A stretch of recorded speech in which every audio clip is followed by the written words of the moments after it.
3 po 7, bajaja. Ako som sa dostal k tomuto povolaniu?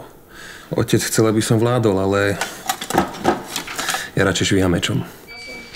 Prvá záchranná princezna. To je dobrá otázka. Drahomíra? Nie.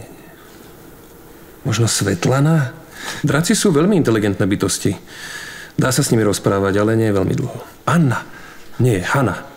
Či je to náročné povolanie? Možno by ste si chceli vyskúšať moju zbroj.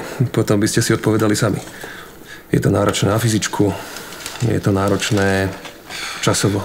Pracujem iba sám. Je to veľmi osamelá práca. Sem tam by sa niekto pridal, ale nie je to dobrý nápad. Ja, hrdina. Nie, ja nie som žiadny hrdina. Ale túto Miško je skutočný hrdina. Ten bojuje s naozajstným drakom. Život detí v nemocniciach naozaj nie je ako z rozprávky.